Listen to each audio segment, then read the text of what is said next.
Welcome back. I'm currently in Ripple's Learning Center in Bangalore with the students who are pursuing a course in HR management to give us a little more in-depth information about the course. I'm also joined by faculty members Monica Jingan and Animesh Rai. So if you could tell us firstly what HR management entails. Right.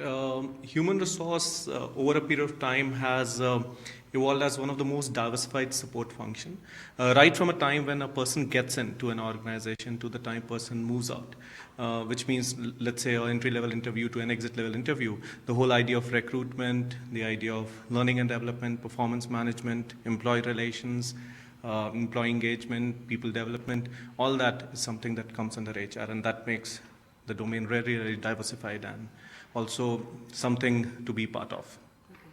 Ma'am, if you could tell us about how the course is structured here at your learning center and how it sort of better equips students with the required skills that the industry needs. Sure. The courses that we have covers all the domains of HR and including HR analytics, which is a very recent domain, because HR is supposed to has been sitting on a lot of data in the past few years, and so it becomes very important part of human resource domain. The courses that we have are mainly to build competencies and to make students industry ready. So let me throw it out to the students now. If one of you could tell us why exactly you decided to get into HR, what were the events that led you to deciding to pursue a career in this field?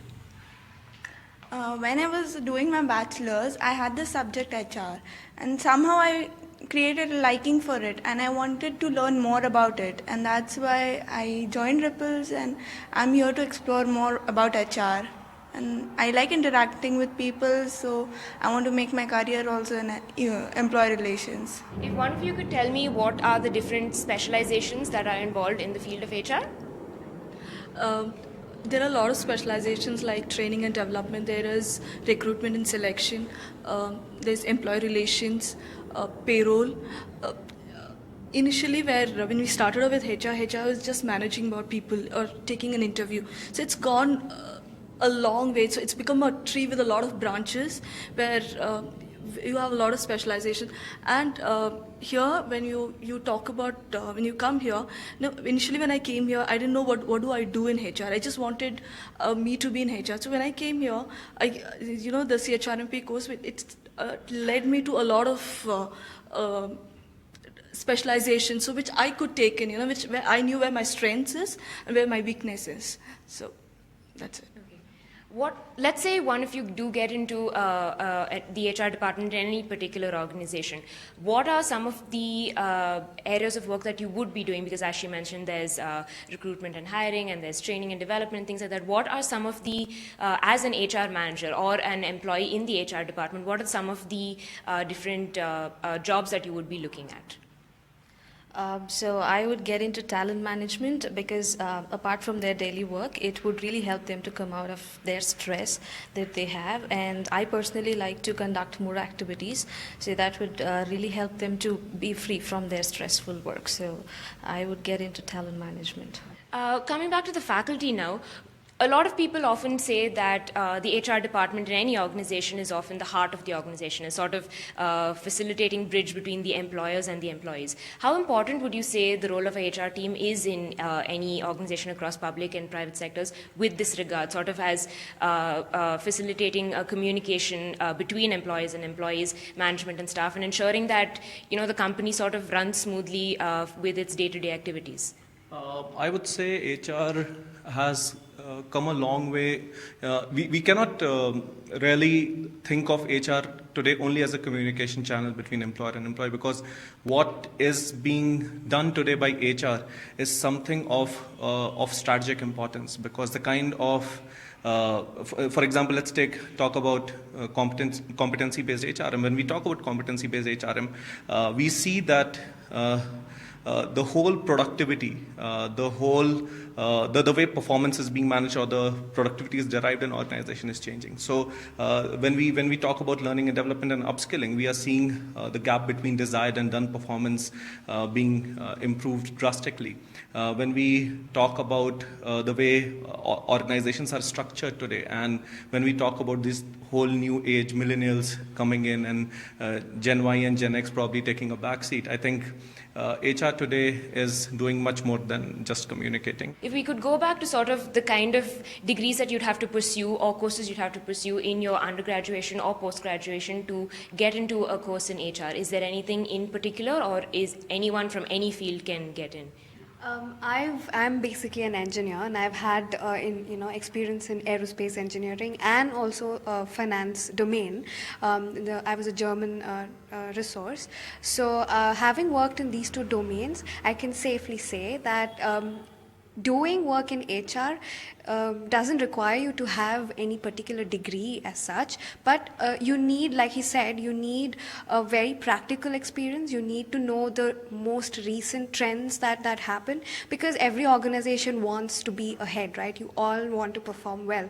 So I think courses like these, where you can update yourself, like CHRMP, and you need these kind of short courses, quick courses. I have a degree in finance, and I worked as a financial analyst for about 7 years.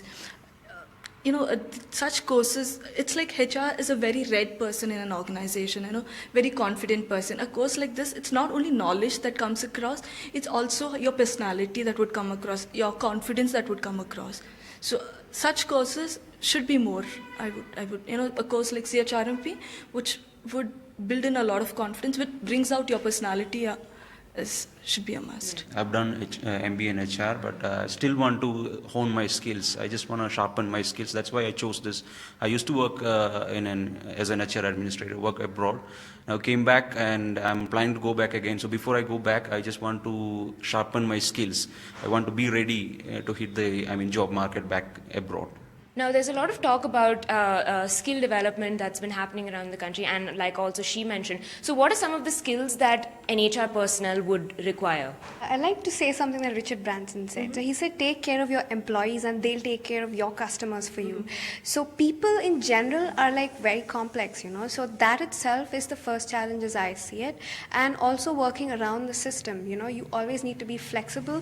For the company also, you need to benefit. So working around the challenges of people and the company, balancing both, and as well maintaining that performance level and all of that, blending it all in is what I feel is a challenge, but need not be an obstacle. It's a good challenge.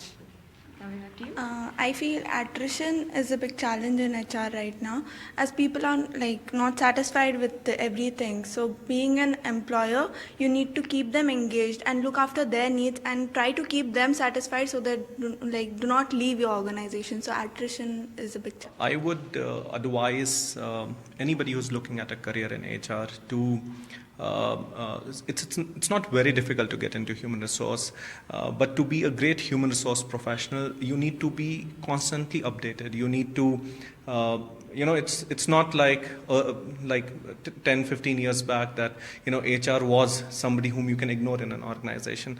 HR today is in line with business, so you constantly need to enhance your skill, your competencies to be able to deliver what's required to the industry. So HR is challenging, but at the same time, I would suggest that you have, if you have it in you, I'm very sure that you would be able to do justice to the role that you are in. So that is what would be my advice to young HR professionals. Yeah. Great. Thank you so much, sir. Thank you, ma'am. And thanks to all of you for joining us.